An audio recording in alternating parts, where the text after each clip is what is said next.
অভিজ্ঞতার কথা শুনিয়েছেন প্রিয়াঙ্কা। দেবব্রত ঘোষ আমাদের প্রতিনিধির সঙ্গে আছেন। দেবব্রত, ভয়ানক সেই অভিজ্ঞতা, দু একটি কথা একটু জানতে চাইবো তোমার কাছে, কি সেই অভিজ্ঞতা ছিল তা? দেখো, একেবারেই হাওড়ার কোনার বাসিন্দা কলেজ ছাত্রী প্রিয়াঙ্কা সিসোদিয়া, তিনি 27শে জানুয়ারি ট্রেনে চেপে তিনি প্রয়াগরাজ স্টেশনে পৌঁছন এবং 20 জনের দল তাদের এবং শাহী স্নানের জন্য যখন তারা নদীর দিকে রওনা দেন এবং তখন প্রিয়াঙ্কা জানায় সেই সময় রাস্তায় লক্ষ লক্ষ পুণ্যার্থী স্নানের জন্য রাস্তায় নেমেছে থাকতে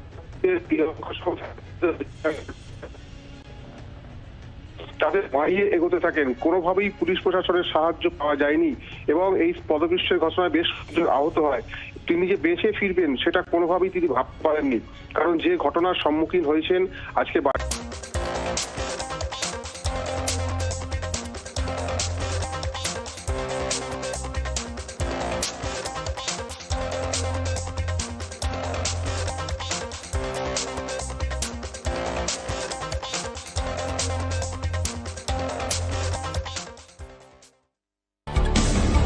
বাছাই 5 নিবেদন করলেন বিপি পোদ্দার হসপিটাল, মানে চারের চিকেটে হার্ট বাইপাস। বাংলার আওয়াজ, বাঙালির আবেগ। মৃত্যুমুখ থেকে ফিরে এসেছি বলতে পারলেই হয়। তখন তো মনে ছিল আর বাঁচবো না। মহাকুম্ভের বিপর্যয়, হারহীন করা অভিজ্ঞতা হাওড়ার এক কলেজ ছাত্রীর। চোখের সামনেই মৃত্যু দেখেছেন প্রিয়াঙ্কা সিসোদিয়া, নিজেও মৃত্যুর মুখ থেকে ফিরে এসেছেন। পুণ্য স্নানের সময় ধাক্কাধাক্কিতে রাস্তায় পড়ে যান প্রিয়াঙ্কা, তাদের মারিয়ে এগোতে থাকে জনস্রোত। জি 24 ঘন্টায় ভয়াবহ অভিজ্ঞতার কথা শোনালেন প্রিয়াঙ্কা। উত্তরপ্রদেশ পুলিশের সাহায্য পাওয়া যায়নি, দোকানপাট বন্ধ হয়ে যাওয়ায় খাওয়া দাওয়া জোটেনি, প্রায় অভুক্ত অবস্থায় 30 কিলোমিটার হেঁটে। আগামী অর্থবর্ষে কত গতিতে ছুটবে ভারত? বাজেট পেশ করবেন অর্থমন্ত্রী নির্মলা সীতারামন। মূল্যবৃদ্ধি থেকে কর্মসংস্থান, কমবে কি আয়করের বোঝা? দিনভর বাজেট নিয়ে সব আপডেট শুধুমাত্র জি 24 ঘন্টায়। বাজেটে বাংলার ভাগ্যে কি জুটবে? আবাস থেকে 100 দিনের কাজে হবে কি বাড়তি বরাদ্দ, নাকি দুয়োরানি হয়েই থেকে যাবে বাংলা? তুঙ্গে জল্পনা। বাজেট পেশের আগে গতকাল প্রধানমন্ত্রীর ভাষণ, স্বাধীনতার 100 বছর উন্নত ভারত লক্ষ্য দাবি মোদির। বাজেটে প্রত্যাশা নেই খোঁচা অভিষেকের। নৈহাটিতে তৃণমূল কর্মী হত্যাকাণ্ডে আটক 4, গতকাল গুলি চালিয়ে ধাওয়া করে থেতলে খুন। অর্জুন সিং এর কার্যালয়ে আগুন ভাঙচুর, এলাকা সিসিটিভি ফুটেজ দেখে পুলিশের তল্লাশি। কুম্ভ মেলা বিপর্যয়ে গলফগ্রিনের বাসিন্দা বাসন্তী পোদ্দারের মৃত্যুর ঘটনা অস্বাভাবিক মৃত্যুর মামলা রুজু কলকাতা পুলিশের। ময়না তদন্তের রিপোর্টে হাড়ে একাধিক আঘাতের উল্লেখ। মহাকুম্ভে বিপর্যয়ে নিখোঁজ বাংলার আরো এক নিখোঁজ, সুন্দরবনের গোসাবার বাসিন্দা গীতা মণ্ডল। মাকে সঙ্গে নিয়ে প্রয়াগরাজকে অসহায় গৌরাঙ্গ। কুলতলির মইপিঠে ফের বাঘের আতঙ্ক, গতকাল রাতে এলাকায় বাঘের গতিবিধি খবর পেয়ে ঘটনাস্থলে বন দপ্তরের কর্মীরা বাঘের গতিবিধি জানার চেষ্টা। হেডলাইন্স নিবেদন করলেন বিশুদ্ধতার 100টিরও বেশি প্যারামিটারে পতঞ্জলি মধু 100% সঠিক। কোষ্ঠকাঠিন্য থেকে এক রাতেই মুক্তি। ব্যবহার করুন ডাক্তার এস.সি. দেবের ভেষজযুক্ত রিল্যাক্স ট্যাবলেট। এবং পতঞ্জলি গরুর ঘি, মায়ের ভরসা, ভালোবাসা দিয়ে সেবা।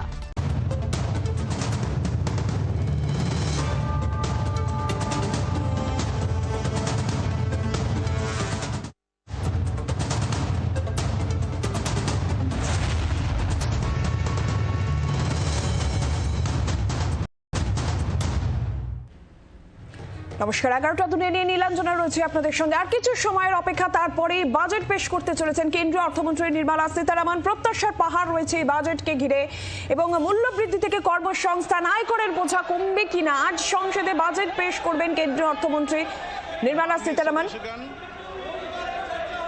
आइटम नंबर 1 श्रीमती निर्मला सीतारमण वित्त मंत्री।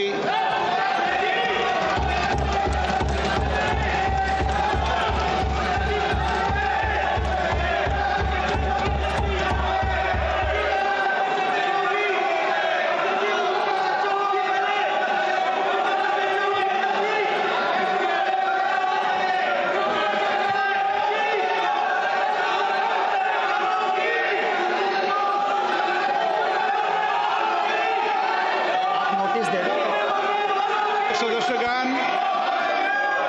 बजट के बाद राज्यपाल अभिभाषण में आपको पर्याप्त अवसर दूंगा। मेरा आपसे निवेदन है, नहीं माननीय अखिलेश जी, आपने संसद की अभिभाषण के अंदर इस तरीके का नीवा ये उचित नहीं है, ये उचित नहीं है। अखिलेश जी प्लीज, मैं आपको मौका दूंगा राज्यपाल अभिभाषण पे, प्लीज। नो, ये तरीका ठीक नहीं है। No,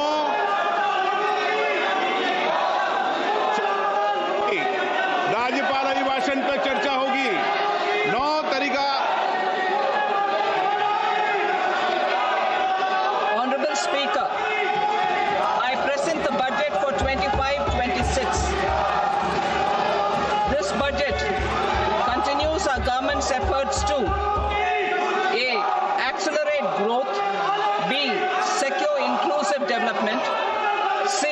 Invigorate private sector investments, D.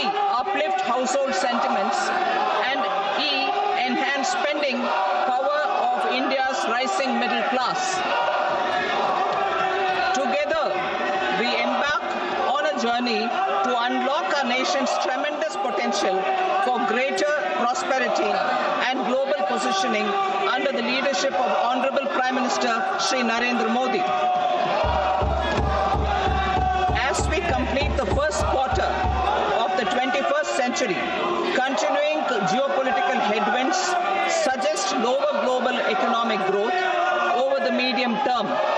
However, our aspiration for a Vikasit Bharat inspires us, and the transformative work we have done during our government's first 2 terms guides us to march forward resolutely. Our economy is the fastest growing among all major economies. Our development track record for the past 10 years and structural reforms have drawn global attention. Confidence in India's capability and potential has only grown in this period. We see the next 5 years as a unique opportunity to realize Sabka Vikas, stimulating balanced growth of all regions. The great Telugu poet and playwright Gurujada Apparao had said, "Deshamante matti kadoy, deshamante manushuloy," meaning a country is not just its soil, a country is its people. In line with this, for us, Vikasit Bharat encompasses zero poverty, 100% quality good school education, access to high quality, affordable and comprehensive health care, 100% skilled labor with meaningful employment, 70% women in economic activities, and farmers making our country the food basket of the world. In this budget, the proposed development measures span 10 broad areas, focusing on Garib, youth, Annadata, and Nari, spurring agricultural growth and productivity, building rural prosperity and resilience, taking everyone together on an inclusive growth path, boosting manufacturing and furthering Make in India, supporting MSMEs, enabling employment-led development, investing in people and innovation, securing energy supplies, promoting exports, and nurturing innovation. For this journey of development, our 4 powerful engines are agriculture, MSME, investments, and exports. The fuel, our reforms, our guiding spirit, inclusivity, and the destination, Vikasit Bharat. This budget aims to initiate transformative reforms across 6 domains. During the first 5 years, these will augment our growth potential and global competitiveness. The domains are taxation, power sector, urban development, mining, financial sector, and regulatory reforms. Agriculture as the first engine. Now I move to specific proposals, beginning with agriculture as the first engine.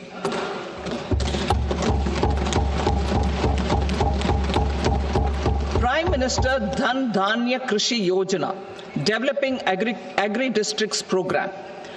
Motivated by the success of the aspirational district program, our government will undertake a Prime Minister Duniya Krishi Yojana in partnership with states. Through the convergence of existing schemes and specialized measures, the program will cover 100 districts with low productivity, moderate crop intensity, and below average credit parameters. It aims to 1. Enhance agricultural productivity, 2. Adopt crop diversification and sustainable agricultural practices, 3. Augment post-harvest storage at the panchayat and block level, 4. Improve irrigation facilities, and 5. Facilitate availability of long-term and short-term credit. This program is likely to help 1.7 crore farmers. Building rural prosperity and resilience. A comprehensive multi-sectoral rural prosperity and resilience program will be launched in partnership with the states. This will address underemployment in agriculture through skilling, investment, technology, and invigorating the rural economy. The goal is to generate ample opportunities in rural areas so that migration is an option but not a necessity. The program will focus on rural women, young farmers, rural youth, marginal and small farmers, and landless families. The details are in Annexure A. Domestic best practices will be incorporated, and appropriate technical and financial assistance will be sought from multilateral development banks. In Phase 1, 100 developing agri-districts will be covered. Atmanirbharta in pulses. Our government is implementing the National Mission for Edible Oilseed for achieving Atmanirbharta in edible oils. Our farmers have the capability to grow enough for our needs and more. 10 years ago, we made concerted efforts and succeeded in achieving near self-sufficiency in pulses. Farmers responded to the need by increasing the cultivated area by 50%, and government arranged for procurement and remunerative prices. Since then, with rising incomes and better affordability, our consumption of pulses has increased significantly. Our government will now launch a 6-year mission for Atmanirbharta in pulses with a special focus on tur, urad, and masoor. Details are in Annexure B. Central agencies such as NAFED and NCCF will be ready to procure these 3 pulses as much as offered during the next 4 years from farmers who register with these agencies and enter into agreements.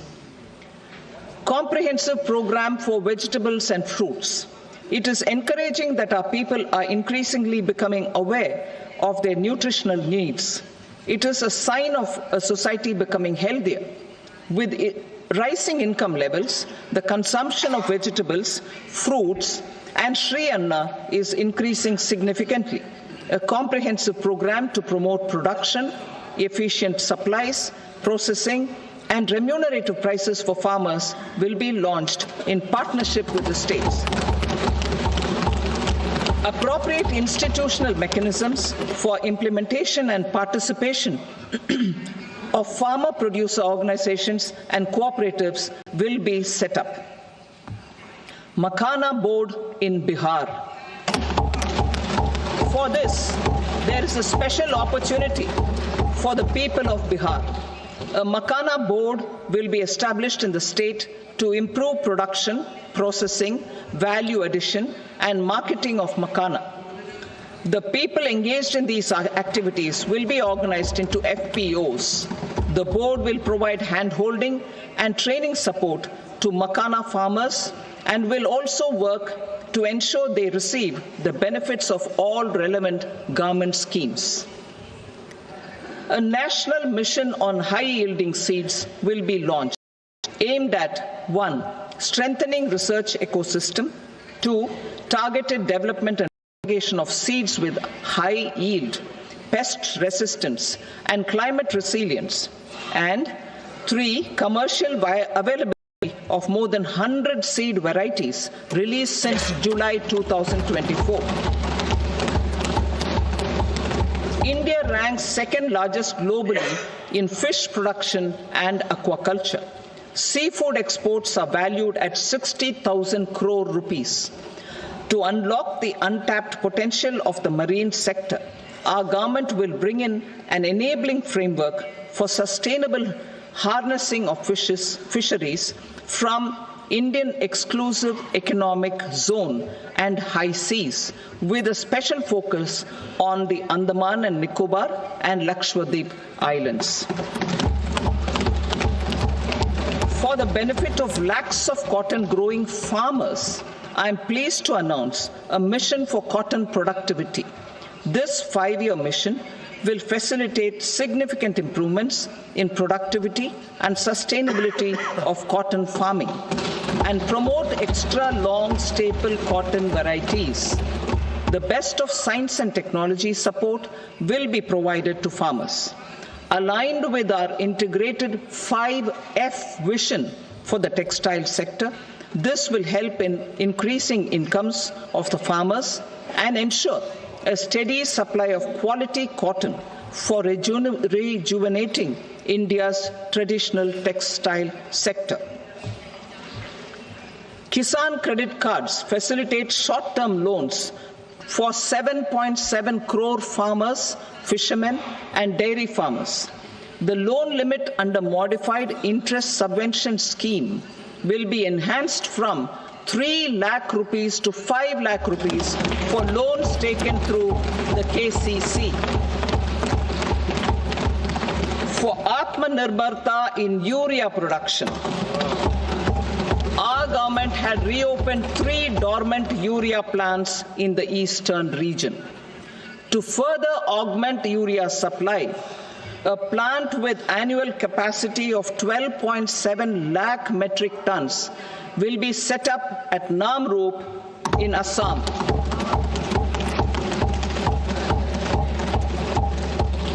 India Post, with 1.5 lakh rural post offices, complemented by the India Post Payment Bank and a vast network of 2.4 lakh Dak Sevaks, will be repositioned to act as a catalyst for the rural economy.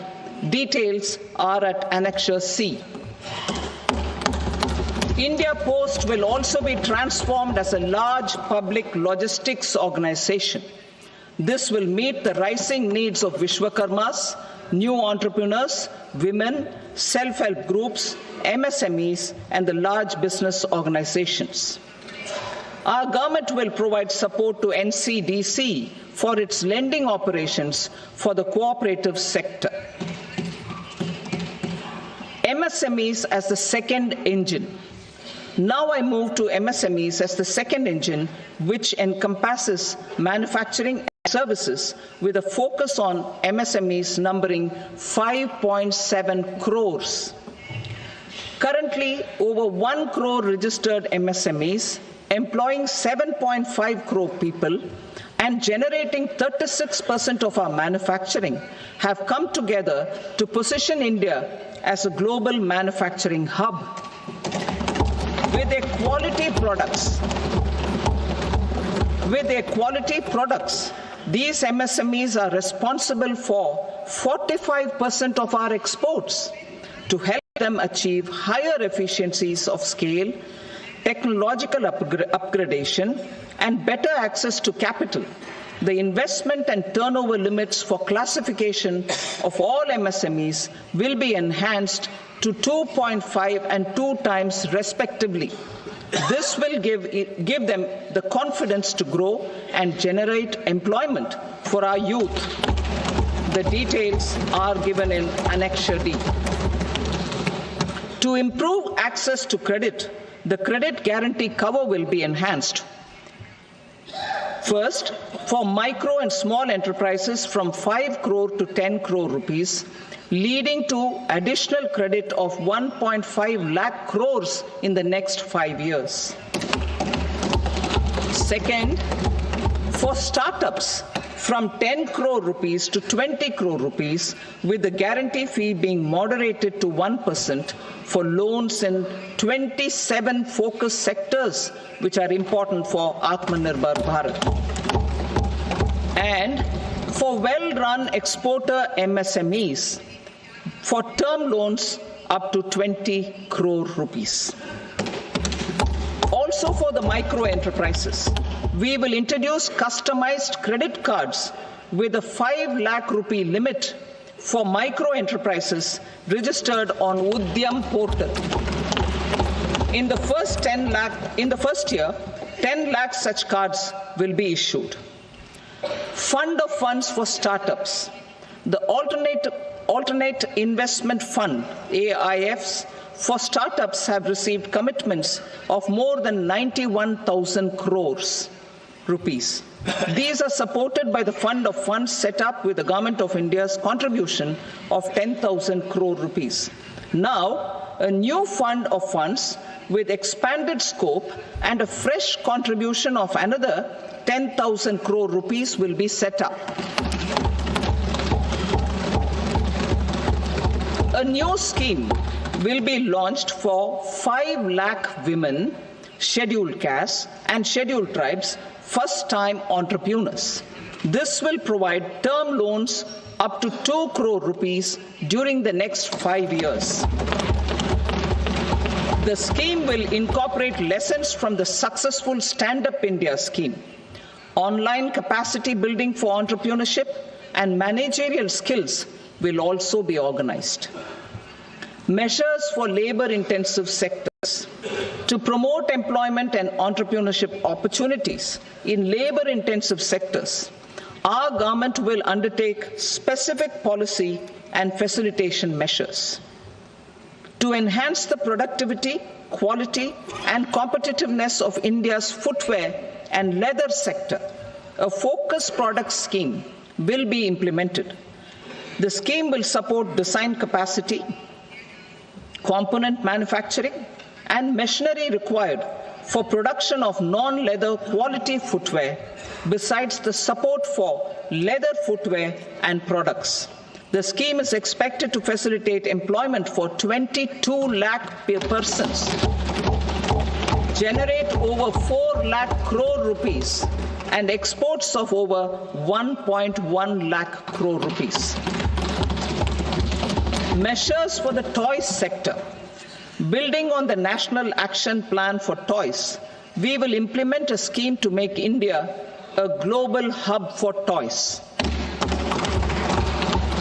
The scheme will focus on development of clusters, skills, and a manufacturing ecosystem that will create high-quality, unique, innovative, and sustainable toys that will represent the Made in India brand. Support for food processing.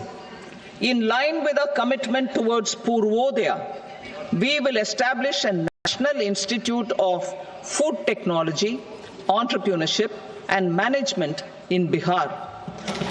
The institute will provide a strong fillip to food processing activities in the entire eastern region.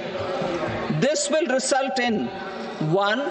Enhanced income for the farmers through value addition to their produce, and 2. Skilling entrepreneurship and employment opportunities for the youth. Manufacturing mission, furthering Make in India. Our government will set up a national manufacturing mission covering small, medium, and large industries for furthering Make in India by providing policy support, execution roadmaps, governance, and monitoring framework for central ministries and states. Details are in Annexure E. Given our commitment to climate-friendly development, the mission will also support clean tech manufacturing. This will aim to improve domestic value addition and build our ecosystem for solar PV cells, EV batteries, motors and controllers, electrolyzers, wind turbines, very high voltage transmission equipment and grid scale batteries.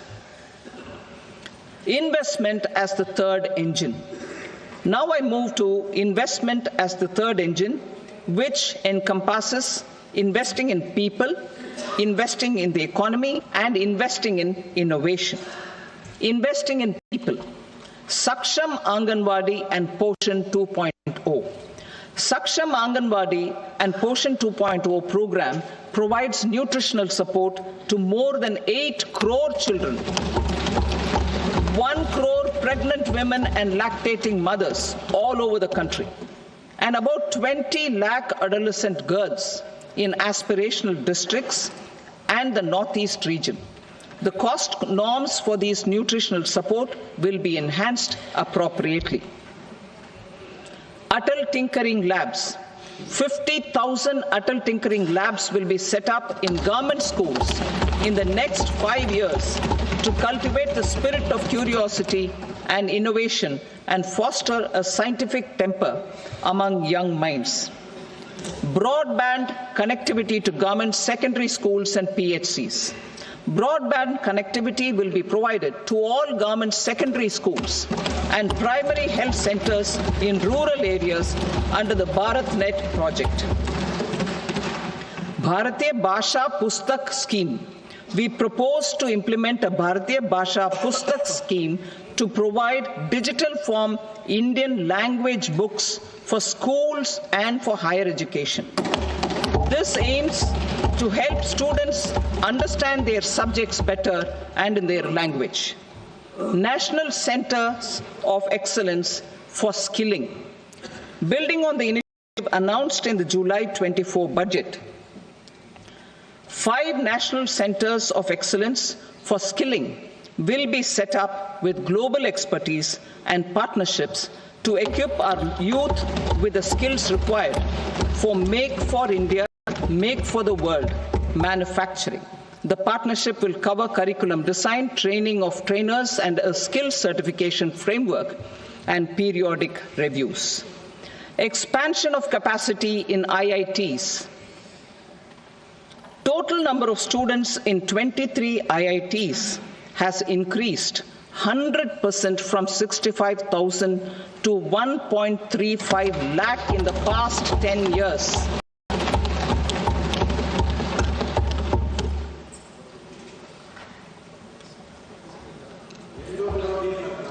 Additional infrastructure will be created in the 5 IITs started after 2014 to facilitate education for 6,500 more students.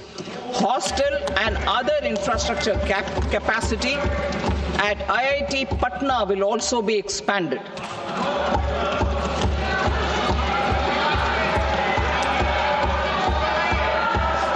Center of Excellence.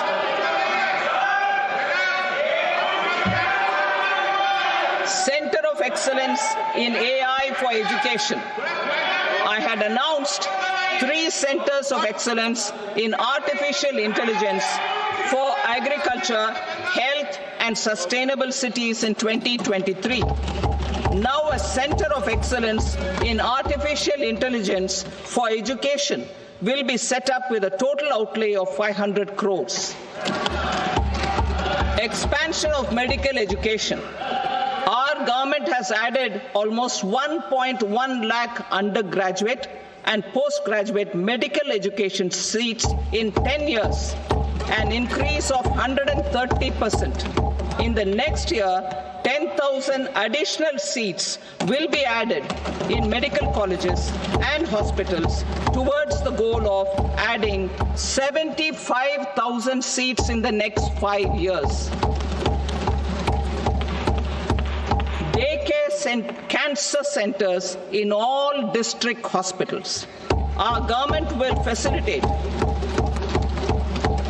setting up of daycare cancer centers in all district hospitals in the next 3 years. 2 200 centers will be established in 25-26 itself. Strengthening urban livelihoods.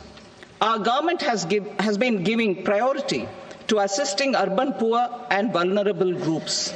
A scheme for socio-economic upliftment of urban workers will be implemented to help them improve their incomes, have sustainable livelihoods, and a better quality of life. PM Swanidhi scheme has benefited more than 68 lakh street vendors, giving them respite from high-interest informal sector loans. Building on this success, the scheme will be revamped with enhanced loans from banks, UPI-linked credit cards with 30,000 rupees limit, and capacity building support.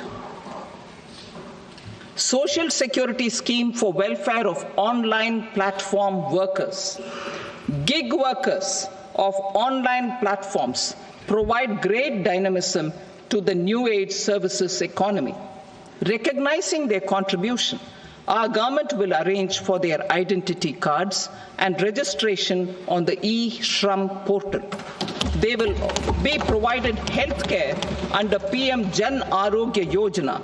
This measure is likely to assist nearly 1 crore gig workers.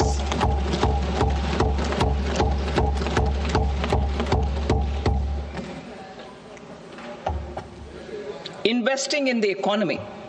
Public-private partnership in infrastructure. Each infrastructure-related ministry will come up with a 3-year pipeline of projects that can be implemented in PPP mode. States will also be encouraged to do so and can seek support from the India Infrastructure Project Development Fund, which is a scheme to prepare PPP proposals. Support to states for infrastructure.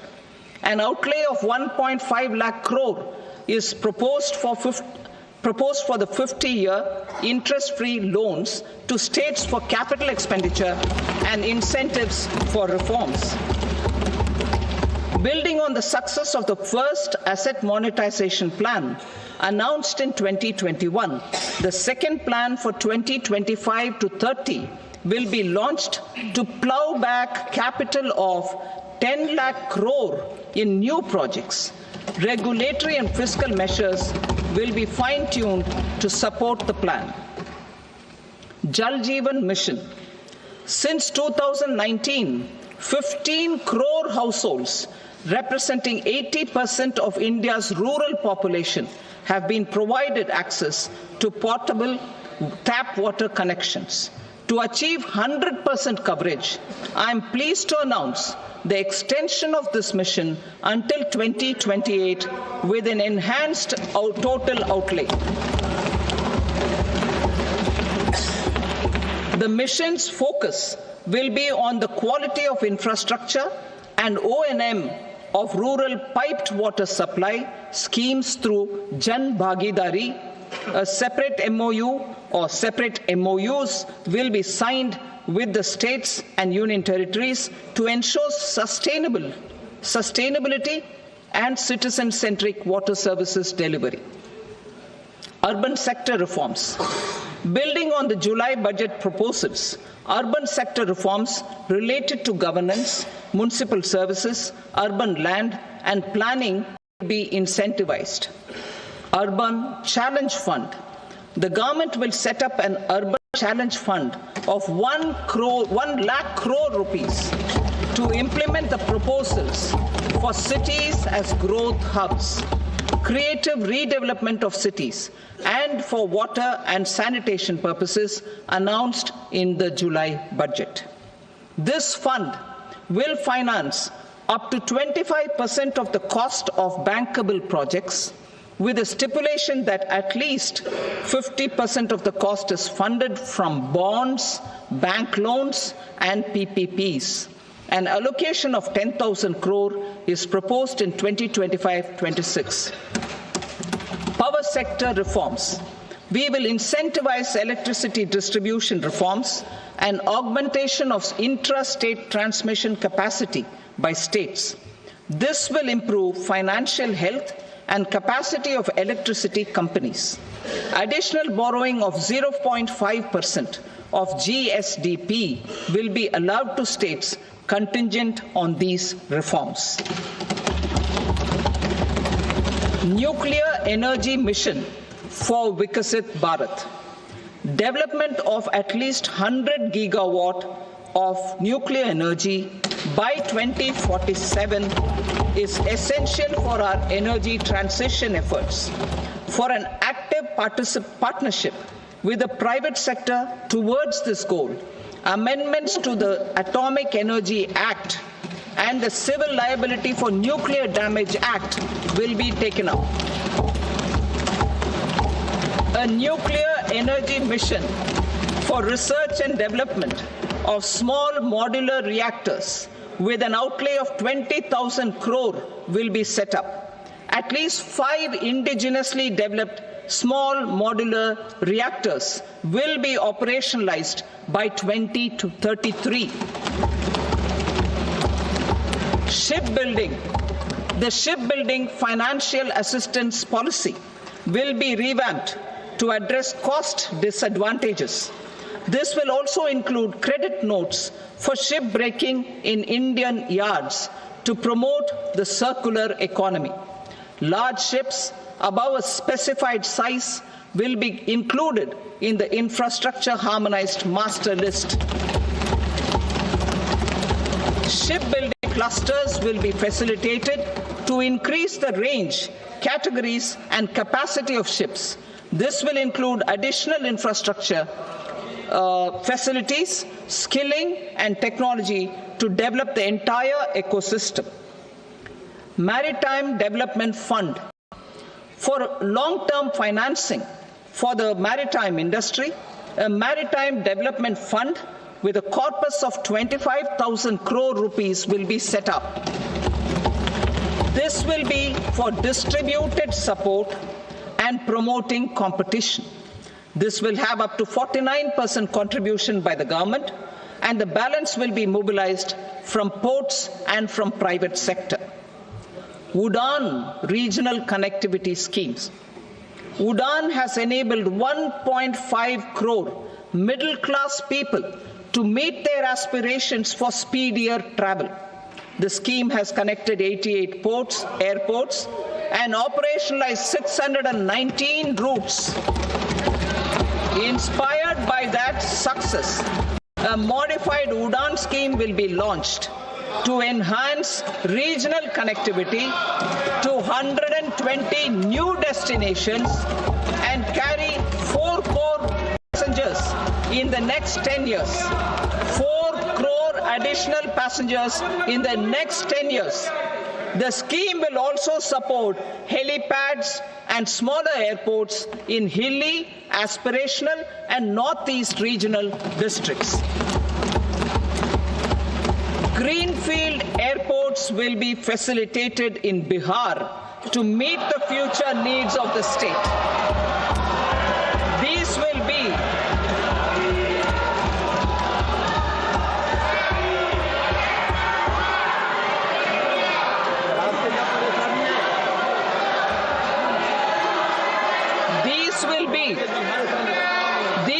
be in addition to the expansion of the capacity of Patna Airport and a brownfield airport in Beta. Western Kosi Canal project in Mithilanchal. Financial support will be provided for the Western Kosi Canal ERM project, benefiting a large number of farmers cultivating over 50,000 hectares of land in the Mithilanchal region of Bihar. Mining sector reforms. Mining sector reforms, including those for minor minerals, will be encouraged through sharing of best practices and institutions of a state mining index. A policy for recovery of critical minerals from tailings will be brought out. Under the special window for affordable and mid-income housing, SWAMI, 50,000 dwelling units in stressed housing projects have been completed and keys handed over to home buyers. Another 40,000 units will be completed in 2025, further helping middle-class families who were paying EMIs on loans taken for apartments while also paying rent for their current dwellings. Building on this success, Swami Fund 2 will be established as a blended finance facility with contribution from the government, banks, and private investors. This fund of 15,000 crore rupees will aim for expeditious completion of another 1 lakh units. PM Gati Shakti data for private sector. For furthering PPPs and assisting the private sector in project planning, access to relevant data and maps from the PM Gati Shakti portal will be provided. Tourism for employment-led growth. Top 50 tourist destination sites in the country will be developed in partnership with states through a challenge mode. Land for building key infrastructure will have to be provided by the states. Hotels in these destinations will be included in the infrastructure harmonized list. The following measures will be taken for facilitating employment-led growth. Organizing intensive skill development programs for our youth, including in institutes of hospitality management. Providing mudra loans for homestays. Improving ease of travel and connectivity to tourist destinations. Providing performance-linked incentives to states for effective destination management, including tourist amenities, cleanliness, and marketing efforts. And introducing streamlined e-visa facilities along with visa fee waivers for certain tourist groups. Continuing with the emphasis on places of spiritual and religious significance in the July budget, there will be a special focus on destinations related to the life and times of Lord Buddha. Medical tourism and heal in India. Medical tourism and heal in India will be promoted in partnership with the private sector, along with capacity building and easier visa norms. Investing in innovation. To implement private sector-driven research, development, and innovation initiatives announced in the July budget, I am now allocating 20,000 crore rupees for this purpose. A deep tech fund of funds will also be explored to catalyze the next generation startups as a part of this initiative. In the next 5 years, under the PM Research Fellowship Scheme, we will provide 10,000 fellowships for technological research in IITs and IISc with enhanced financial support. The second gene bank with 10 lakh germ plasm lines will be set up for future food and nutritional security. This will provide conservation support to both public and private sectors for genetic resources. We will start a national geospatial mission to develop foundational geospatial infrastructure and data. Using PM Gati Shakti, this mission will facilitate modernization of land records, urban planning, and design of infrastructure projects. A Gyan Bharatam mission for survey, documentation, and conservation of our manuscript heritage with academic institutions, museums, libraries, and private collectors will be undertaken to cover more than 1 crore manuscripts. We will set up a national digital repository of Indian knowledge systems for knowledge sharing. Now I move to exports as the fourth engine. We will set up an export promotion mission with sectoral and ministerial targets driven jointly by the Ministry of commerce, MSME, and finance. It will facilitate easy access to export credit, cross-border factoring support, support to MSMEs to tackle non-tariff measures in overseas markets. A digital public infrastructure, Bharat Trade Net, for international trade will be set up as a unified platform for trade documentation and financing solutions. This will complement the Unified Logistics Interface platform. The BTN will be aligned with international practices. Support will be provided to develop domestic manufacturing capacities for our economy's integration with global supply chains. Sectors will be identified based on objective criteria. Facilitation groups with participation of senior officers and industry representatives will be formed for select products and supply chains. Through this, there are huge opportunities related to Industry 4.0, which needs high skills and talent. Our youth have both. Our government will support the domestic electronic equipment industry to leverage this opportunity for the benefit of our youth. A national framework will be formulated as guidance to states for promoting global capability centers in emerging Tier 2 cities. This will suggest measures for enhancing availability of talent and infrastructure, building bylaw reforms, and mechanisms for collaboration with industry. Our government will facilitate upgradation of infrastructure and warehousing for air cargo, including high-value perishable horticultural produce.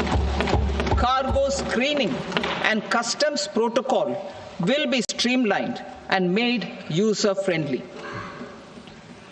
Reforms as the fuel. Over the past 10 years, our government has implemented several reforms for convenience of taxpayers, such as faceless assessment, 2, taxpayer charter, 3, faster returns, 4, almost 99% returns being on self-assessment, and 5, Vivad Se Vishwas scheme.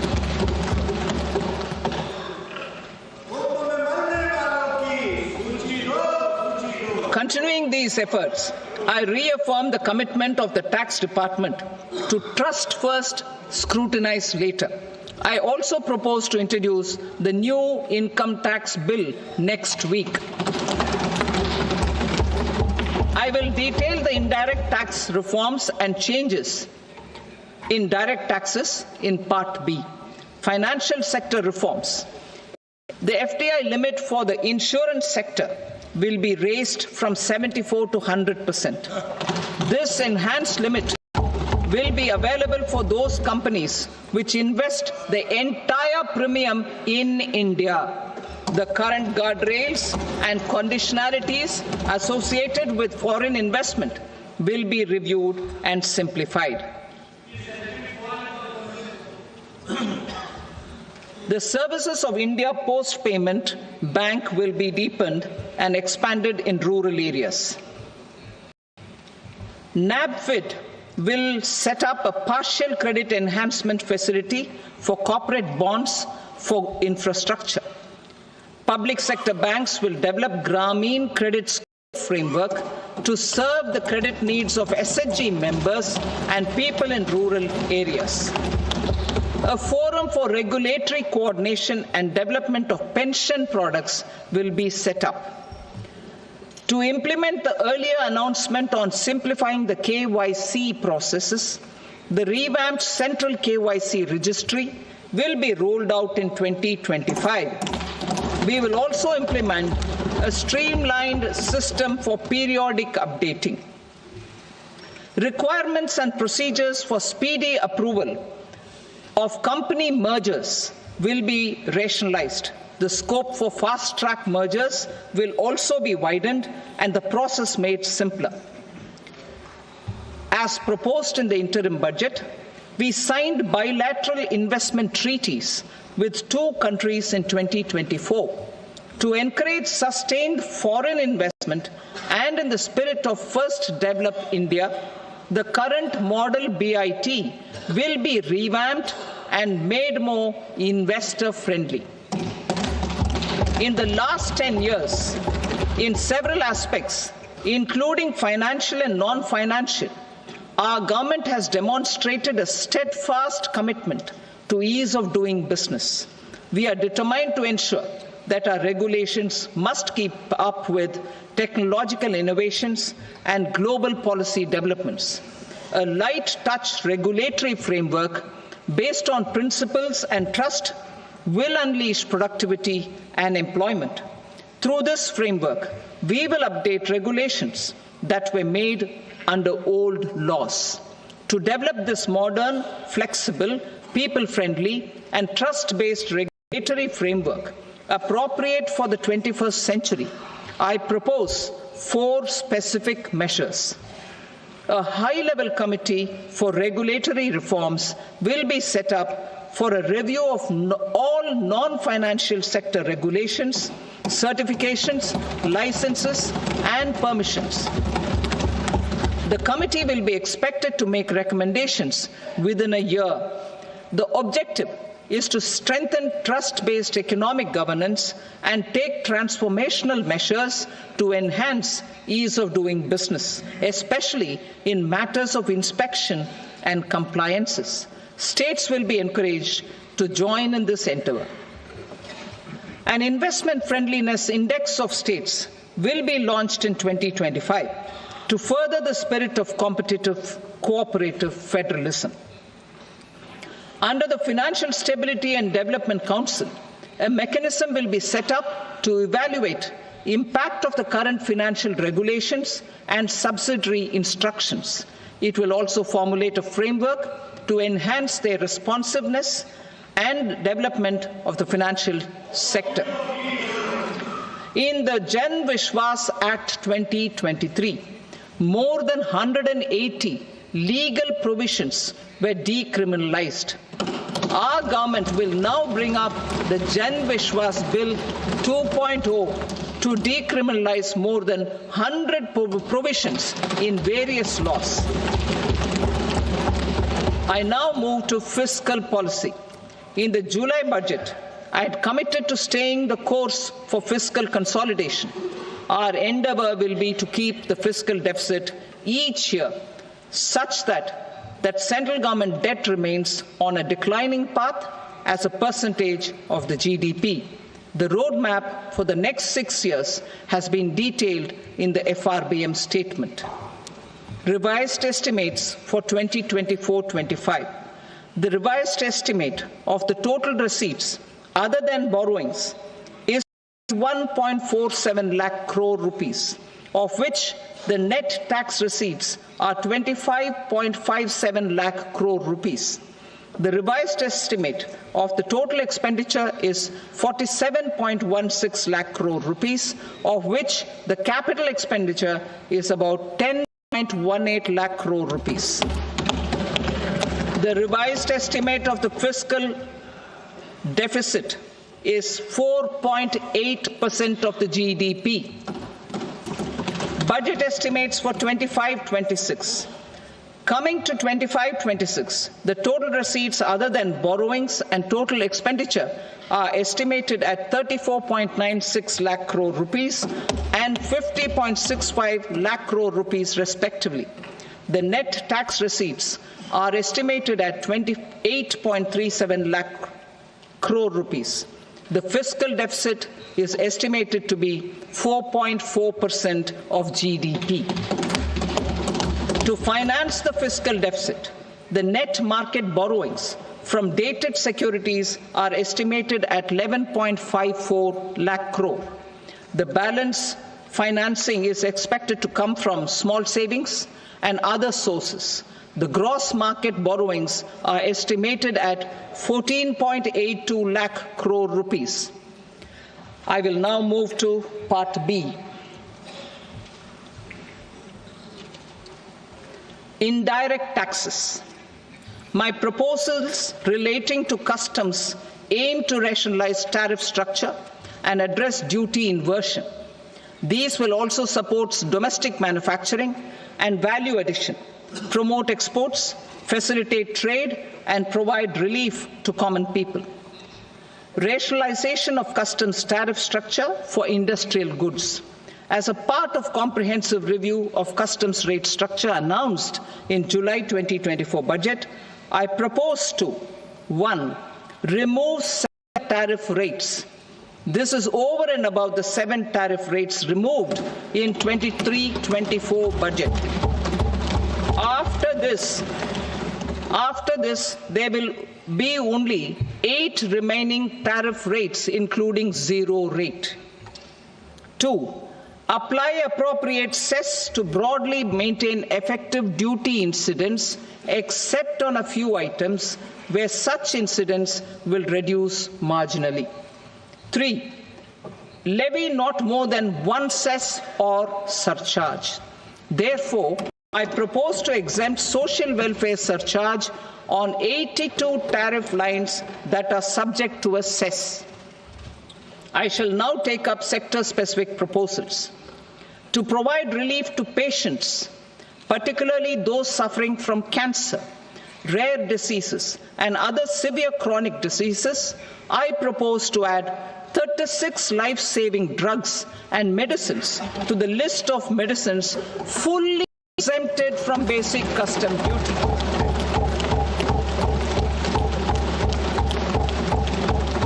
I also propose to add 6 life-saving medicines to the list attracting concessional custom duty of 5%.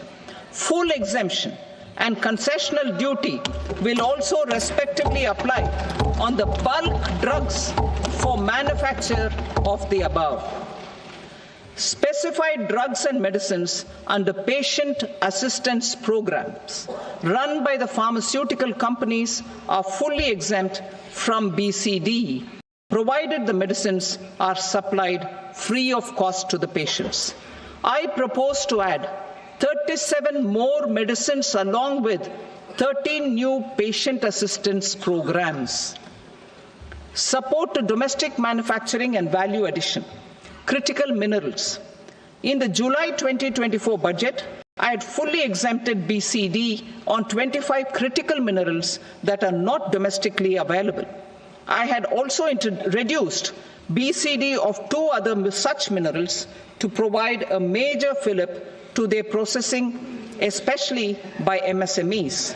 Now, I propose to fully exempt cobalt powder and waste, scrap of lithium-ion battery, lead, zinc, and 12 more critical minerals. This will help secure the availability for manufacturing in India and promote more jobs for our youth. To promote domestic production of technical textile products such as agro-textiles, medical textiles, and geotextiles at competitive prices, I propose to add 2 more types of shuttle-less looms to the list of fully exempted textile machinery. I also propose to revise the BCD rate on knitted fabrics covered by 9 tariff lines from 10 or 20 to 20% or 115 rupees per kg, whichever is higher. Electronic goods. In line with our Make in India policy and to rectify inverted duty structure, I propose to increase the BCD on interactive flat panel display from 10% to 20% and reduce the BCD to 5% on open cell and other components. In 23-24 budget, for the manufacture of open cells of LCD, LED TVs, I had reduced the BCD on parts of open cells from 5% to 2.5%. To further boost the manufacture of such open cells, the BCD on these parts will now stand exempted. Lithium-ion battery. To the list of exempted capital goods, I propose to add 35 additional capital goods for EV battery manufacturing and 28 additional capital goods for mobile phone battery manufacturing. This will boost domestic manufacture of lithium-ion batteries, both for mobile phones and for electric vehicles. Shipping sector. Considering that shipbuilding has a long gestation period, I propose to continue the exemption of BCD on raw materials, components, consumables, or parts for the manufacture of ships for another 10 years.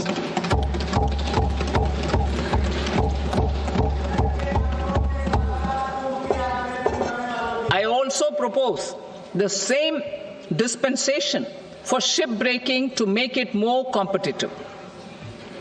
Telecommunication.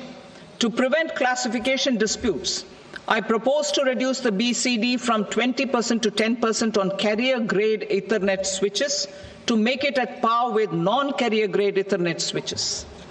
Export promotion. To facilitate exports of handicrafts, I propose to extend the time period for export from 6 months to 1 year, further extendable by another 3 months if required. I also propose to add 9 items to the list of duty-free inputs. Leather sector.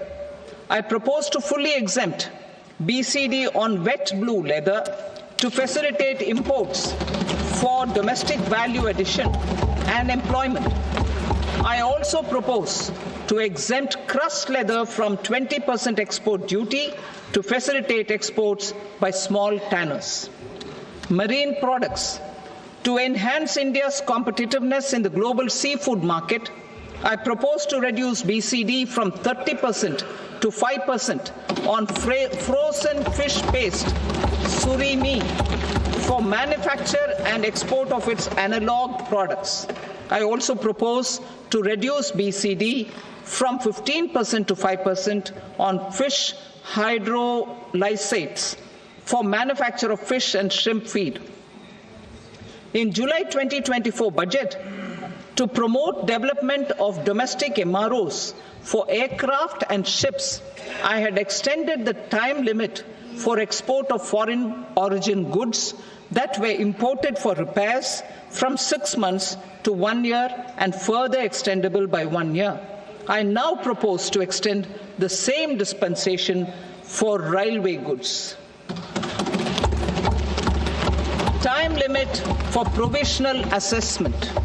Presently, the Customs Act 1962 does not provide any time limit to finalize provisional assessments, leading to uncertainty and cost to trade. As a measure of promoting ease of doing business, I propose to fix a time limit of 2 years, extendable by a year, for finalizing the provisional assessment. I propose to introduce a new provision that will enable importers or exporters, after clearance of goods, to voluntarily declare material facts and pay duty with interest but without penalty. This will incentivize voluntary compliance. However, this will not apply in cases where department has already initiated audit or investigation proceedings. For industry to better plan their imports, I propose to extend the time limit for the end use of imported inputs in the relevant rules from 6 months to 1 year. This will provide operational flexibility in view of cost and uncertainty of supply. Further, such importers will now have to file only quarterly statements instead of a monthly statement.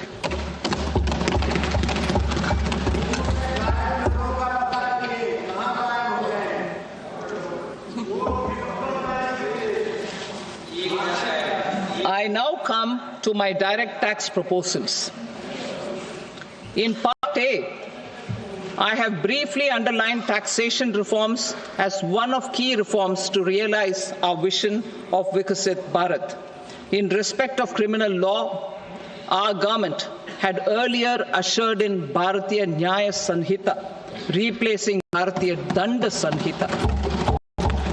I am happy to inform this August House and the country that for new income tax bill, will carry forward the same spirit of nyaya in its drafting as well. The new bill will be clear and direct in text, with close to half of the present law in terms of both chapters and words. It will be simple to understand for taxpayers and tax administrators, leading to tax certainty and reduced litigation. Reforms, however, are not a destination. They are means to achieve good governance for our people and economy. Providing good governance primarily involves being responsive. The Tirukural captures this in verse 542, which reads, "Vaanokki vaazhum ulagallam, mannavan kol nokki vaazhum kudi," meaning, just as the living beings live expecting rains, citizens live expecting good governance. Our government is committed to keeping an ear to the ground and a finger on the pulse and responding while balancing our national building efforts.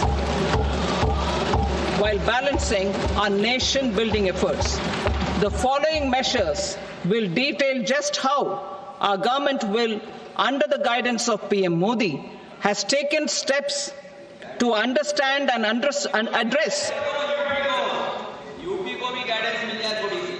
I repeat that sentence, sir.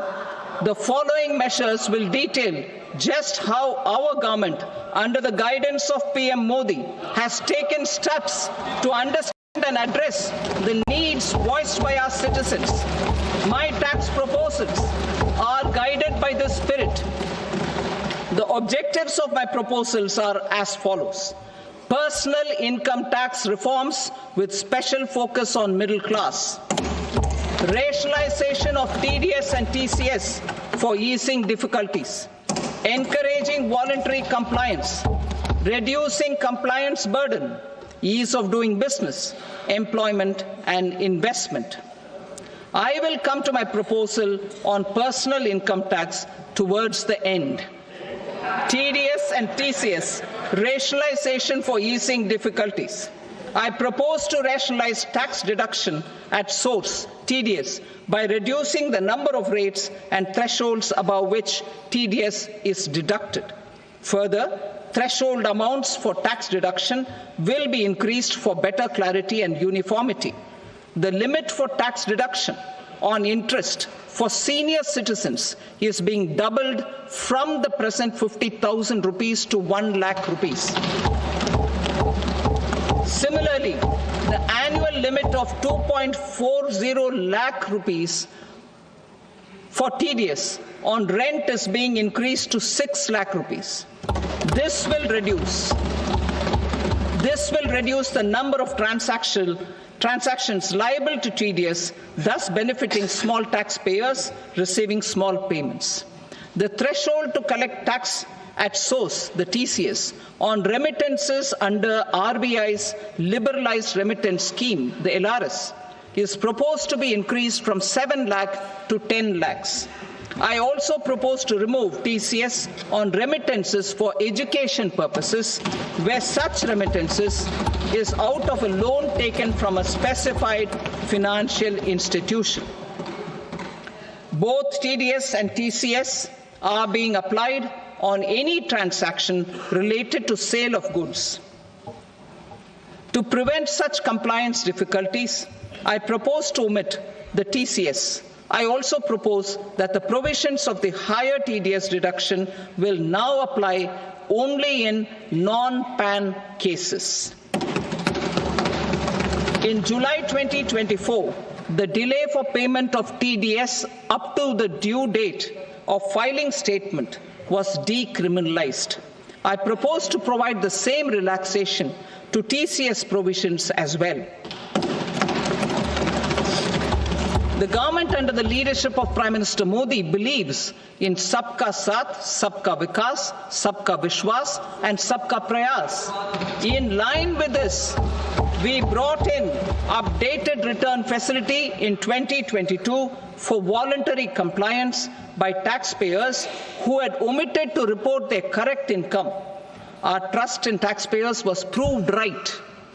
Nearly 90 lakh taxpayers voluntarily updated their incomes by paying additional tax.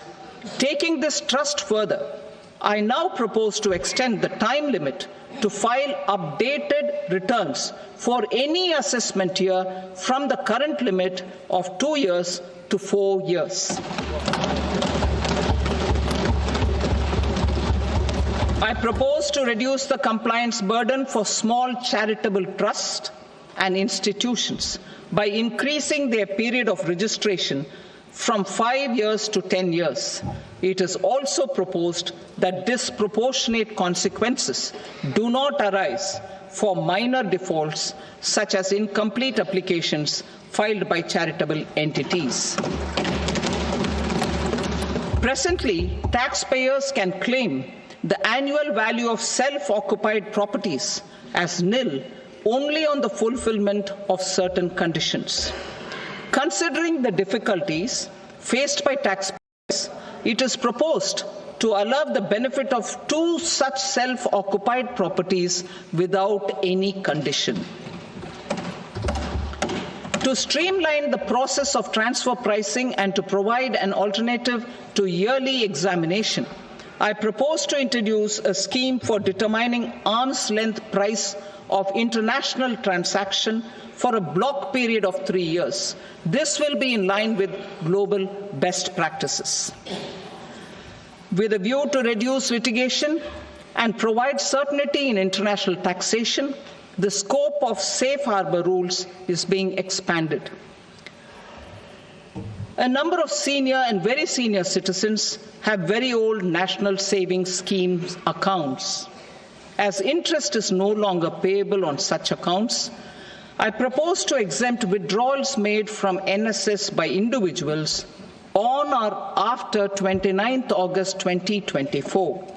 I am also proposing to allow similar treatment to NPS Vatsalya accounts as is available to normal NPS accounts subject to overall limits. In my speech in July 2024, I had promised that all processes, including giving effect to appellate orders, shall be digitalized and made paperless over the next 2 years. So I'm happy to announce that digitalization is being made operational now. In July 2024, we brought in the Vivad Se Vishwas scheme to resolve income tax disputes pending in appeal. The scheme has received a great response, with nearly 33,000 taxpayers having availed of the scheme to settle their disputes. I have a few proposals to promote investment and employment. It is proposed to provide a presumptive taxation regime for non-residents who provide services to a resident company that is establishing or operating an electronics manufacturing facility. I further propose to introduce a safe harbor for tax certainty for non-residents who store components for supply to specified electronics manufacturing units. Presently, the tonnage tax scheme is available only to sea-going ships. The benefits of existing tonnage tax scheme are proposed to be extended to inland vessels registered under the Indian Vessels Act 2021 to promote inland water transport in the country. Extension for incorporation of startups. We continue to support the Indian startup ecosystem. I propose to extend the period of incorporation by 5 years to allow the benefit available to startups which are incorporated before 1/4/2030. In order to attract and promote additional activities in the IFSC, I am inter alia proposing specific benefits to ship leasing units, insurance offices, and treasury centers of global companies which are set up in IFSC. Further, to claim benefits, the cutoff date for commencement in IFSC has also been extended by 5 years to 31/3/2030. Category 1 and Category 2 AIFs are undertaking investments in infrastructure and other such sectors. I propose to provide certainty of taxation to these entities on the gains from securities, to promote funding from sovereign wealth funds and pension funds to the infrastructure sector. I propose to extend the date of making an investment by 5 more years up to 31st March 2030.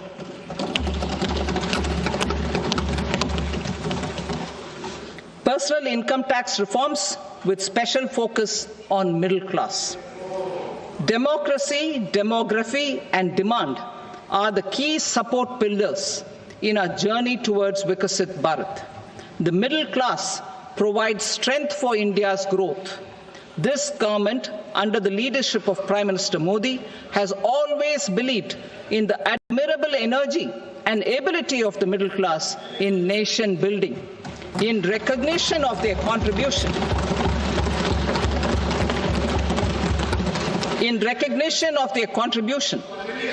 we have periodically reduced their tax burden.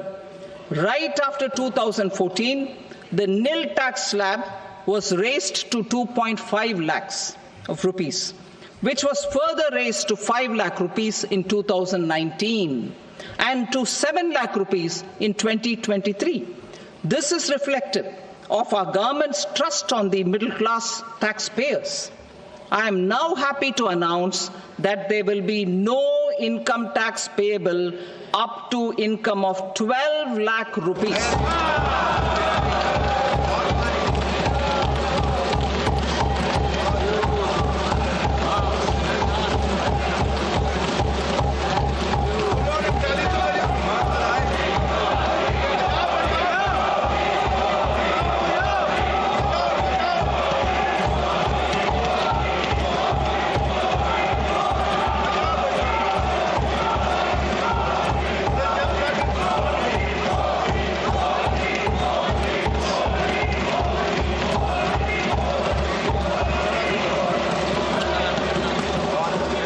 So, average income of 1 lakh per month, other than the special rate income such as capital gains, under the new regime. This limit will be 12.75 lakh for salaried taxpayers due to the standard deduction of 75,000. Slabs and rates are being changed across the board to benefit all taxpayers. The new structure will substantially reduce the taxes of the middle class and leave more money in their hands, boosting household consumption, savings, and investment. In the new tax regime, I propose to revise tax rate structures as follows: 0 to 4 lakh rupees nil, 4.8 lakh rupees to 4 to 8 lakh rupees 5%, 8 to 12 lakh rupees 10%, 12 to 16 lakh rupees 15%, 16 to 20 lakh rupees 20%, 20 to 24 lakh rupees 25%, and above 24 lakh rupees 30%. To taxpayers up to 12 lakh of normal income, other than special rate income such as capital gains. I read that again. To taxpayers up to 12 lakh of income, other than special rate income such as capital gains, tax rebate is being provided in addition to the benefit due to slab rate reduction in such a manner that there is no tax payable by them. The total tax benefit of slab rate changes and rebate at different income levels can be illustrated with a few examples. A taxpayer in the new regime with an income of 12 lakh rupees will get a benefit of 80,000 rupees in tax, which is 100% of tax payable as per the existing rates. A person having income of 18 lakh rupees will get a benefit of 70,000 rupees in tax, that is 30% of tax payable as per existing rates. A person with an income of 25 lakh gets a benefit of 1,10,000 rupees, that is 25% of his tax payable as per existing rates. Details of my tax proposals are given in the annexure. As a result of these proposals, Honorable Speaker, sir, revenue of about 1 lakh crore in direct taxes and 2,600 crores in indirect taxes will be foregone. Mr. Speaker, sir, with this, I commend the budget to this august House.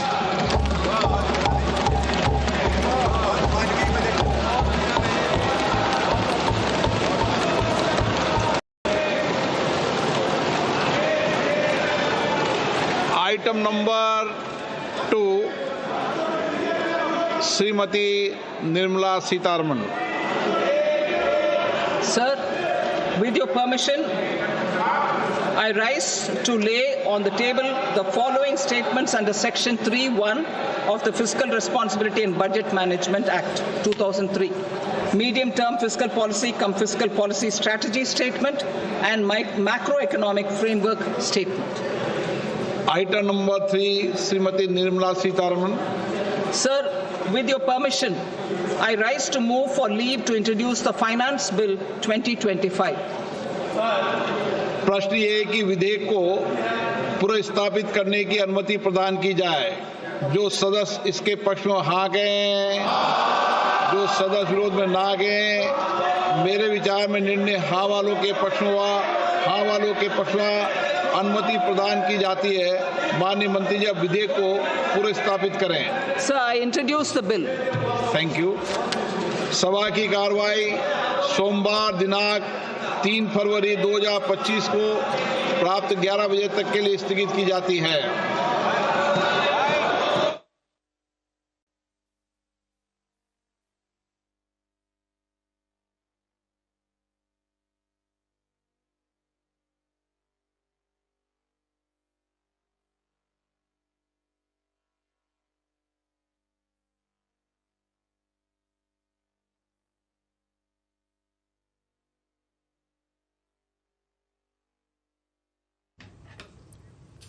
জি 24 ঘন্টা আমি সব্যসাচী আপনাদের সঙ্গে। আর বড় খবর এই মুহূর্তে, নির্মলা সীতারামন যেরকম budget পেশ করলেন, 12 লক্ষ টাকা পর্যন্ত আয়করের ছাড়।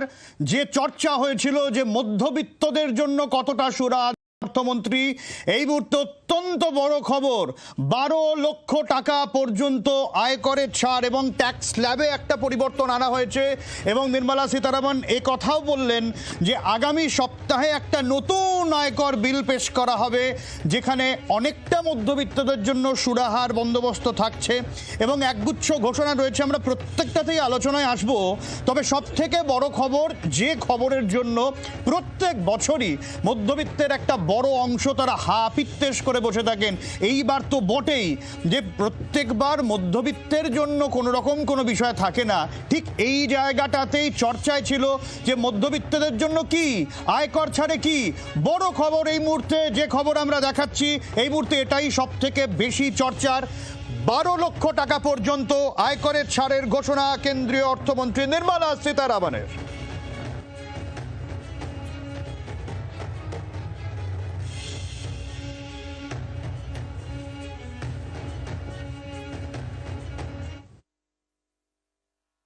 Strength for India's growth. This government, under the leadership of Prime Minister Modi, has always believed in the admirable energy and ability of the middle class in nation building. In recognition of their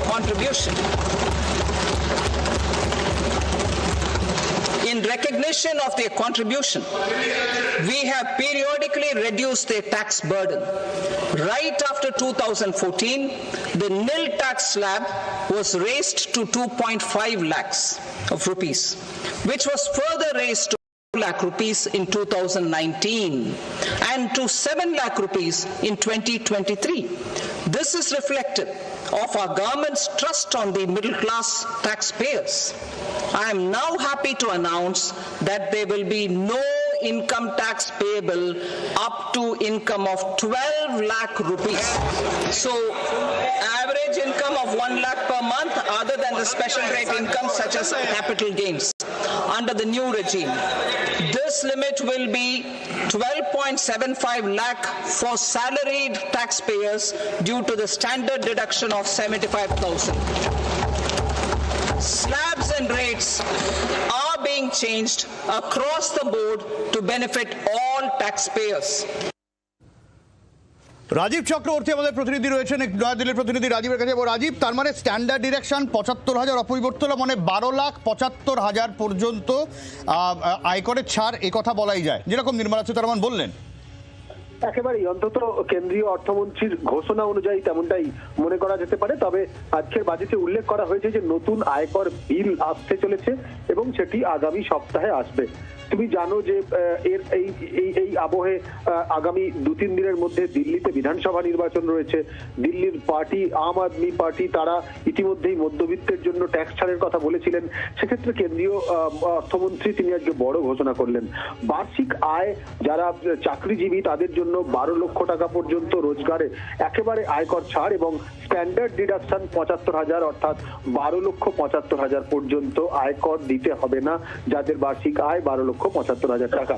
তোমাকে জানিয়ে রাখি যে আজকের মূল বাজেটের এই দিকেই কিন্তু আম জনতার মধ্যবিত্তের নজর ছিল এবং সেক্ষেত্রে বড় স্বস্তি কেন্দ্রীয় সরকার দিয়েছে। তবে বিস্তারিত জানতে বা বিস্তারিত আরো তথ্য জানা যাবে আগামী সপ্তাহে যখন নতুন আয়কর বিল আসবে। সেই বিলে পুরো বিষয়গুলো আরো পুঙ্খানুপুঙ্খভাবে উল্লেখ থাকবে। আজকে যদি দেখা যায় যে আজকের বাজেটের উল্লেখযোগ্য দিক কি কি ছিল, সেখানে কয়েকটি বিষয় তোমাকে জানিয়ে রাখি যে আগামী ৬ বছরে মসুর এবং তুর ডালের উৎপাদন বাড়াবে কেন্দ্রীয় সরকার, এমনটা বলেছে। কাপাস চাষ বাড়াতে ৫ বছরের জন্য নতুন উদ্যোগ নেওয়া হবে। বস্ত্র শিল্প শক্তিশালী করা হবে। কৃষক ক্রেডিট কার্ডের ঋণের সীমা ৩ লাখ থেকে ৫ লাখ টাকা করা হবে। বিহারে মাখানা বোর্ড গঠিত হবে। ছোট ও কৃষক ও ব্যবসায়ীরা তাতে উপকৃত হবেন।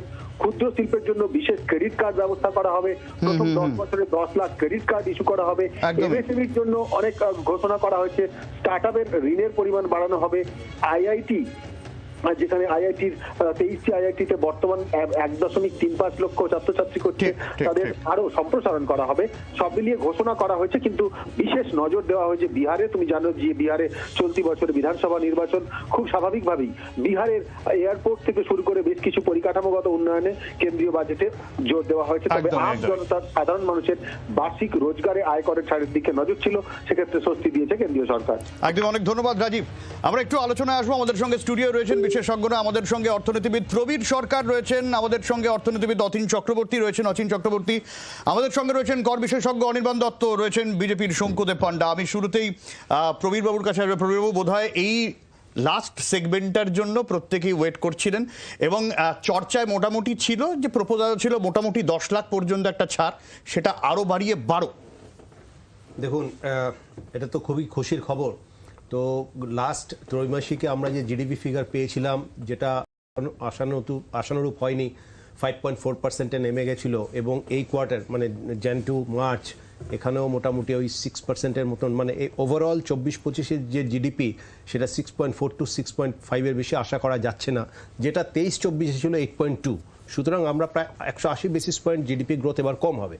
তো এর কারণগুলো আমরা যদি খুঁজি, একটু যদি মানে এটাকে যদি খোঁজার চেষ্টা করি, তাহলে দেখব কনজামশনে সেখানে কিন্তু একটা বিশাল বড় ঘাটতি ছিল এবং যেটা আমরা জিএসটি কালেকশনেও দেখেছি। ২৩-২৪-এর যে GST collection which was around 20 lakh crores, এই বছর ডিসেম্বর পর্যন্ত সেটা কিন্তু 15.8।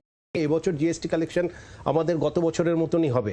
তো কনজামশন বেসড কালেকশন হচ্ছে জিএসটি ট্যাক্সটা, যার ফলে কনজামশন স্লো হলে পরে জিএসটি ডাইরেক্ট ট্যাক্স যেটা, সেইটায় 10 to 15%-এর মতন একটা গ্রোথ হয়েছে।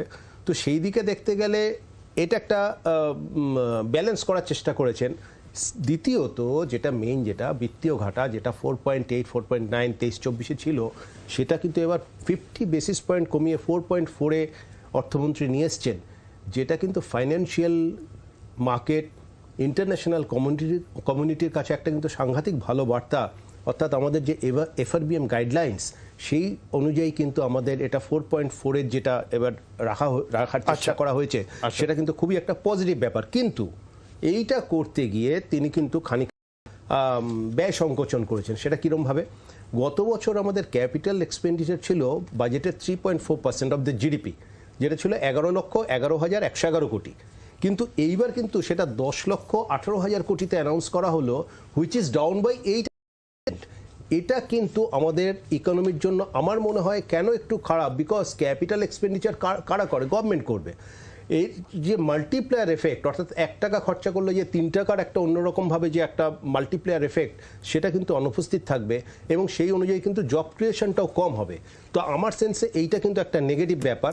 তেমনি মধ্যবিত্তদের যে ট্যাক্স যেটা ছাড়া হলো, সেটা ভীষণ একটা ভালো খবর। কেন আমি এই জায়গা থেকে একটু এখনো পর্যন্ত, যদিও পরের সপ্তাহে অরিন্দা একটা নতুন ট্যাক্স ল বিল আনছে, ইন্ট্রোডিউস হচ্ছে আয়কর বিল, কিন্তু আজকের অন্তত এই ট্যাক্সের 12,75,000, অ্যাপার্ট ফ্রম দ্যাট একটু গোটা বিষয়টা বুঝে নেবো যে কোথায় কোথায় আমরা সুরাহা পেলাম সার্বিকভাবে করের ক্ষেত্রে। না, এটা তো আমি বলবো আজকের যে তোমাদের মানে সংবাদের ভাষায় আমি বলি ধামাকা, এটা হচ্ছে ধামাকা আজকে। আমি এই মোদী সরকার 3.0 আজকে চলছে, তার সেকেন্ড বাজেট। শঙ্কু আছে, আমার মনে হয় শঙ্কু এক্সপেক্ট করেনি যে এরকম একটা মধ্যবিত্তদের জন্য ছাড় ঘোষণা হবে। আমি পরিষ্কার বলছি, যারা টিভির পর্দায় চোখ রেখেছেন, বরাবর একটা এক্সপেকটেশন থাকে বাজেট মানে আমরা জিডিপি, ফিসকাল ডেফিসিট, এসব মানে অনেক মানে লোকের মাথার উপর দিয়ে যায় যারা দেখছেন, কিন্তু সাধারণভাবে মানুষ যেটা চাইছিল একটা করের সুরাহা, এবং এটা কিন্তু বরাবর একটা প্রত্যাশা ছিল। এবং অনির্বাণদা, এই নির্মলা সীতারামন হচ্ছে মধ্যবিত্ত বিরোধী, এরকম একটা সোশ্যাল মিডিয়া তকমা চেপে গেছিল যে উনি মধ্যবিত্তের জন্য কিছুই করেন না। না, এবার একটা কথা বলছি, এটার মধ্যে রাজনীতি আছে, কিন্তু আমি বলছি এমন জায়গায় দেওয়ালে পিঠটা ঠেকে গেছিল।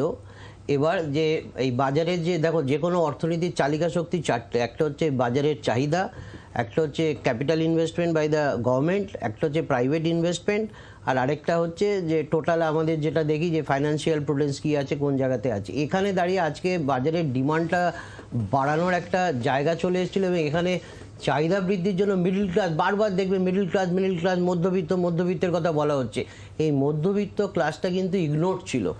তুমি এই প্রধানমন্ত্রী গরিব কল্যাণ অন্ন যোজনায় 80 কোটি মানুষকে দিচ্ছ, যারা রেশন দোকান থেকে ফ্রিতে রেশন নিচ্ছে, কিন্তু মিডল ক্লাস যারা, তারা কিন্তু ওই রেশন দোকানের লাইনে ওই ফ্রিতে রেশন নিচ্ছে না। তারা সকাল থেকে বিকেল অবধি চাকরি করছেন, কষ্ট করছেন, কিন্তু তারপরে তাদের যে চাহিদাটা ছিল যে এই একটা কর ছাড়, এবং এই কর ছাড়টা দিলে কী হবে, এক্সট্রা যে টাকাটা পাবে সেই টাকাটা দিয়ে কিন্তু সে বাজারে গিয়ে খরচা করবে। মার্জিনাল প্রোপেন্সিটি টু কনজিউম আমরা অর্থনীতির ভাষায় বলি, সেটা হচ্ছে খরচা করবার প্রবণতা। এই খরচা করবার প্রবণতাটা কিন্তু মিডল ক্লাসের বেশি। আমি এটাতে আসবো, আমি একটু টেকনিক্যালিটিসটা অনির্বাণদা তোমার কাছ থেকে জানতে চাইছি। এই যে অ্যানাউন্সমেন্টটা হলো ছাড়ের ক্ষেত্রে, রদবদলটা কোন জায়গায়? তো অনেকটাই রদবদল হয়েছে। আগে ছিল যে 3 থেকে 7 লাখ, 7 লাখ থেকে 10 লাখ এরকম ছিল, এখন তো 12,75,000 অবধি তোমার যদি ইনকাম হয়। আচ্ছা, একটা কথা বলে রাখি যে এটা কিন্তু ওই পুরনো স্ট্রাকচার, নতুন স্ট্রাকচার, যে লোকের একটা কনফিউশন ছিল, এটা কিন্তু নতুন স্ট্রাকচারের জন্য এটা দেওয়া হয়েছে। এবং ওল্ড স্ট্রাকচারের ক্ষেত্রে যেটা ছিল রেটটাকে রিভিশন করে দেওয়া, ট্যাক্স স্ল্যাব রেট যেটা ছিল সেটাকে চেঞ্জ করে দেওয়া হয়েছে। কিন্তু সরকারের একটা ইচ্ছে আছে যে মানুষ যাতে খরচা করে। দেখো, পুরনো ট্যাক্স রেটে আমরা দেখেছিলাম কি, পুরনো ট্যাক্স স্ল্যাবে যে মানুষ কিছুটা LIC করবে,